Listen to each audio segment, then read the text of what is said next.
Hi friends, how are you all? I hope you are doing good. Today you are going to learn about voice, active voice, passive voice.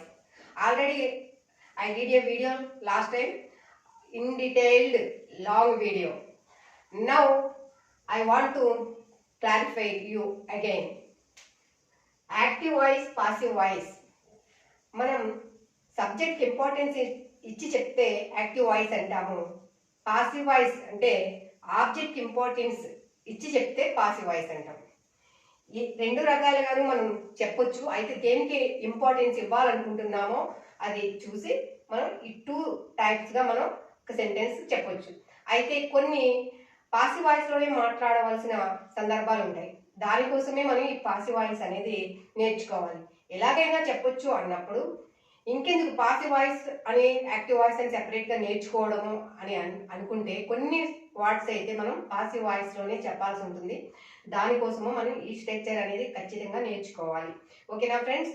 చూడండి, object plus helping verb plus main verb V3లో ఉంటుంది plus subject.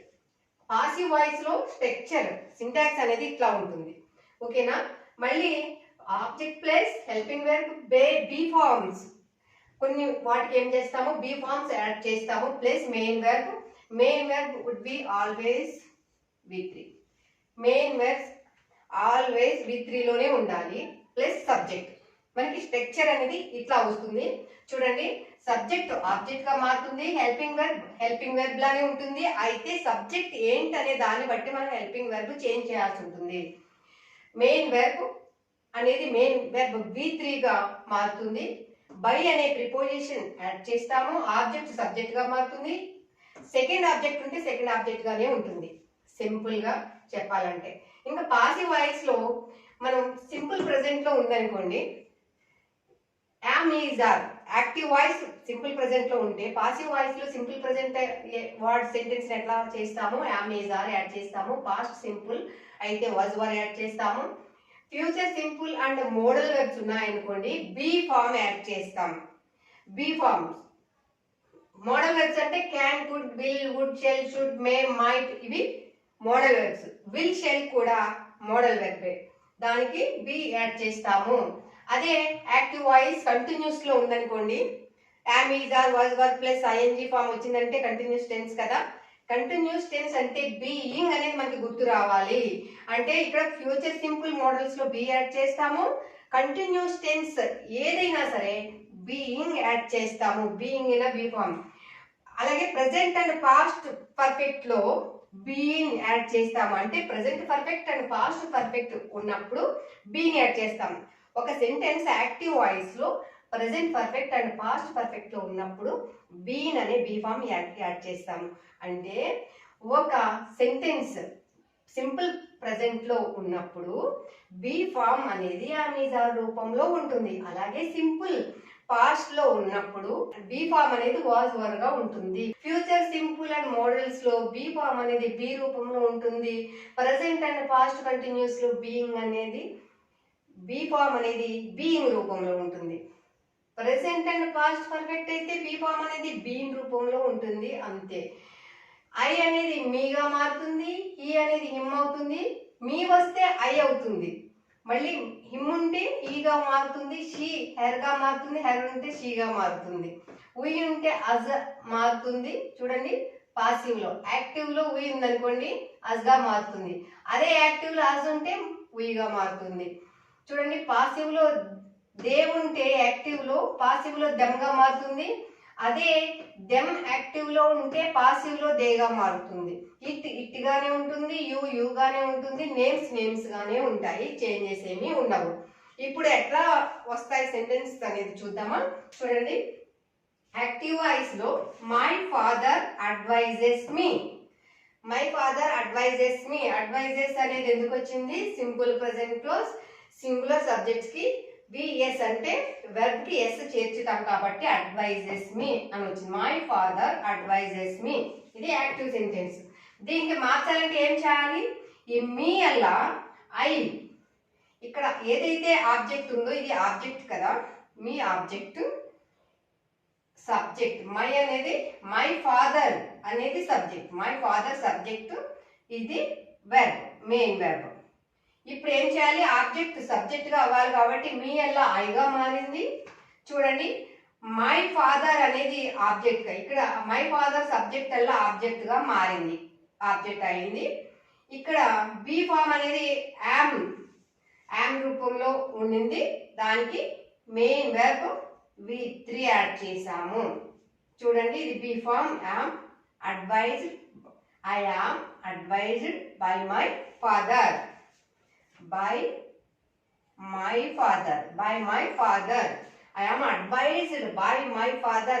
మా father నాకు advice చేస్తారు అనేది ఇక్కడ చెప్పడం. My father advised me, advised me అంటే పాస్ట్ కదా, ఆల్రెడీ జరిగిపోయింది. మై ఫాదర్ అడ్వైజ్డ్ మీ, మా నాన్నగారు నాకు అడ్వైజ్ చేశారు, నాకు సలహా ఇచ్చారు. I was advised by my father, my father ద్వారా నేను సలహా తీసుకోబడ్డాను, సలహా ఇవ్వబడింది, మై ఫాదర్ ద్వారా నాకు సలహా ఇవ్వబడింది అనేది ఇక్కడ చెప్పడం అయింది. మై ఫాదర్ అనేది ఇక్కడ సబ్జెక్ట్ కాబట్టి ఇక్కడ ఆబ్జెక్ట్ గా మారింది.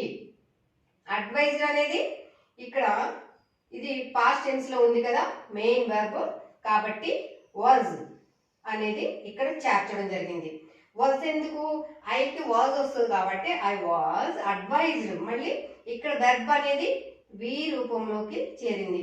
ఇక్కడ అడ్వైజ్డే ఉంది, ఇక్కడ అడ్వైజ్డే ఉంది అంటే మీకు డౌట్ రావచ్చు. అయితే advise V1, advised V2, advised V3, V2 V3 అడ్వైజ్డే కాబట్టి మనం ఇక్కడ V3 రూపంలో రాసాం. ఇక్కడ V2 ఉంది, ఇక్కడ V3 రూపంలో మనం రాయడం జరిగింది. అంటే I was advised by my father. ఇక్కడ చూడండి, my father will advise me, will advise me అంటే ఇక్కడ ఫ్యూచర్. మీకు ఇక్కడ simple present, simple past, simple future చెప్పడం జరుగుతుంది. My father will advise me, మా నాన్నగారు నాకు అడ్వైజ్ చేస్తారు. ఇక్కడ సబ్జెక్ట్ ఏంటి? మై ఫాదర్, అలా ఇక్కడ ఆబ్జెక్ట్ అయ్యింది. మీ అనేది ఆబ్జెక్ట్ కదా, ఇక్కడ ఐగా మారి సబ్జెక్ట్ అయింది. విల్ అనేది modal. So advised by my father. I will be, ఇక్కడ మనం బి యాడ్ చేయాలి కదా, I will be advised by my father. మా ఫాదర్ ద్వారా నేను సలహా తీసుకోబడతాను అనేది ఇక్కడ చెప్పడం జరుగుతుంది. I will be advised by my father. ఎప్పుడైతే సింపుల్ ఫ్యూచర్ మోడల్స్ చూసామో మనం ఇమ్మీడియట్లీ మనకి బి గుర్తుకు రావాలి. ఇక్కడ మనం బి యాడ్ చేయాలి. I will be advised by my father, ఇట్లాగా. ఓకే, నెక్స్ట్ కంటిన్యూస్ టెన్స్ చూద్దాం ఎట్లా వస్తుంది అనేది. My father is advising me, మా నాన్నగారు నాకు సలహా ఇస్తున్నారు. Continuous tense. ఇప్పుడు ఏం చేయాలి? మై ఫాదర్ అనేది ఇక్కడ సబ్జెక్ట్ కదా, ఏమైంది? ఇక్కడ ఆబ్జెక్ట్ గా మారింది. అయితే ఇక్కడ ఆబ్జెక్ట్ ఏంటి? మీ. మరి సబ్జెక్ట్ గా మారాలి కదా, ఇక్కడ ఐ కింద మారిపోయింది, సబ్జెక్ట్ అయింది. యామ్ ఎక్కడ ఉంది? యామ్ అనేది మనకి హెల్పింగ్ వెర్బ్, ఇది helping verb. Am is advising ఉంది కాబట్టి ఇక్కడ యామ్ ఎందుకు వచ్చింది? ఈజ్ అనేది మై ఫాదర్ ఈజ్ అనేది చేర్చడం జరిగింది. ఐకి యామ్ వస్తుంది కాబట్టి ఐ యామ్ అనేది ఇక్కడ చేర్చడం జరిగింది. ఇక్కడ కంటిన్యూస్ టెన్స్ అంటే మనకి ఏం గుర్తు రావాలి చెప్పండి? ఇన్ఫార్మ్ కదా, బీయింగ్ అనేది ఇమ్మీడియట్లీ గుర్తు రావాలి. ఐ యామ్ బీయింగ్ అడ్వైజ్డ్, ఇక్కడ మళ్ళీ V3 బై మై ఫాదర్, మా ఫాదర్ ద్వారా నేను సలహా తీసుకోబడుతున్నా. చూడండి, I was being advised by my father. My father was advising me. This is past tense, past continuous. Is advising అనేది present continuous, was వచ్చింది చూసారా ఇక్కడ. సో ఇది past continuous. My father was advising me. ఇక్కడ my father subject కాబట్టి ఇక్కడ object గా change అయిపోయింది. ఇక్కడ మీ అనేది ఏంటి? ఆబ్జెక్ట్ కాబట్టి ఇక్కడ ఐ సబ్జెక్ట్ గా చేంజ్ అయిపోయింది. వాజ్ అనేది కంటిన్యూస్ లో వస్తుంది కదా, పాస్ట్ టెన్స్ లో ఉంది. అది కంటిన్యూస్ సెంటెన్స్ కాబట్టి ఇది బీయింగ్ అనేది యాడ్ చేయడం జరిగింది. బీయింగ్ అడ్వైజ్డ్ V3, మళ్ళీ advisory V3. I was being advised by my father. ఇక్కడ బై అనేది ప్రిపోజిషన్ యాడ్ చేయాలి కదా, ఖచ్చితంగా మనకి ప్రిపోజిషన్ యాడ్ చేయాలి. బై మై ఫాదర్, ఇది ప్రిపోజిషన్. చూడండి, ఇంకా my father will be advising me, future continuous tense. అయితే ఇక్కడ ఒక విషయం మనం గుర్తుపెట్టుకోవాలి ఫ్రెండ్స్, ఏంటంటే ఫ్యూచర్ కంటిన్యూస్ టెన్స్ లో నో పాసివ్ వాయిస్. ఇక్కడ మనం పాసివ్ వాయిస్ గా చేంజ్ చేయడానికి సపోర్ట్ చేయవు, ఈ స్ట్రక్చర్ అనేది సపోర్ట్ చేయదు. There is no passive voice future sentence లో. ఫ్యూచర్ సింపుల్ ఫ్యూచర్ కంటిన్యూస్ లో మనకి no passive voice. Future continuous లో నో పాసివ్ వాయిస్ గుర్తుపెట్టుకోండి. ఏ ఫ్యూచర్ కంటిన్యూస్ కి కూడా పాసివ్ వాయిస్ అనేది ఉండదు. ఇంకా మీకు అన్ని టెన్సెస్ లో మీకు ఈ పాసివ్ వాయిస్ చెప్పడం జరుగుతుంది. నెక్స్ట్ వీడియో కూడా మీకు పాసివ్ వాయిస్ ఉంటుంది. ఇది వీడియో 2 గా గుర్తుపెట్టుకోండి. Last video main video for active voice and passive voice. This is voice second, passive voice, active voice, passive voice second video అవుతుంది. ఇంకా నెక్స్ట్ వీడియో కూడా మీకు ఈ వాయిస్ మీదే ఉంటుంది ఫ్రెండ్స్. ఓకేనా ఫ్రెండ్స్, ఇది మీకు అర్థమైంది అనుకుంటున్నాను. యాక్చువల్గా ఇది ఖచ్చితంగా నోట్ చేసుకోండి ఫ్రెండ్స్, ఇది నోట్ చేసుకోండి. ఎందుకంటే ఇవి మనకి వస్తేనే యాక్టివ్ వాయిస్ ని పాసివ్ వాయిస్ గా చేంజ్ చేయగలం. అంటే టెన్సెస్ మీద మనకి పట్టు ఉన్నప్పుడే ఇది చేయడానికి చాలా ఈజీగా ఉంటుంది. ఇవి కంపల్సరీ మన మైండ్ లో ఫిక్స్ అయిపోయి ఉండాలి. మీరు చదవండి, ఎక్కువ టైమ్స్ మీరు లౌడ్ గా చదివారంటే ఇది మనకి ఫిక్స్ అయిపోయి ఉంటుంది. ఇక్కడ చూడండి, యాక్టివ్ వాయిస్ లో అయి ఉంటే పాసివ్ వాయిస్ లో మీగా మారింది కదా, అదే యాక్టివ్ వాయిస్ లో మీ ఉంటే పాసివ్ లో ఐ అని వస్తుంది. ఇది అంతే. చూడండి, యాక్టివ్ లో హీ ఉంది, పాసివ్ లో హిమ్ ఉంది. అదే హిమ్ యాక్టివ్ వాయిస్ లో ఉంటే పాసివ్ వాయిస్ లో హీ అనేది వస్తుంది. ఓకేనా, ఇక్కడ యాక్టివ్ వాయిస్ లో షీ ఉంది, పాసివ్ వాయిస్ లో హెర్ ఉంది. అదే యాక్టివ్ వాయిస్ లో హెర్ ఉంటే పాసివ్ వాయిస్ లో షీ వస్తుంది.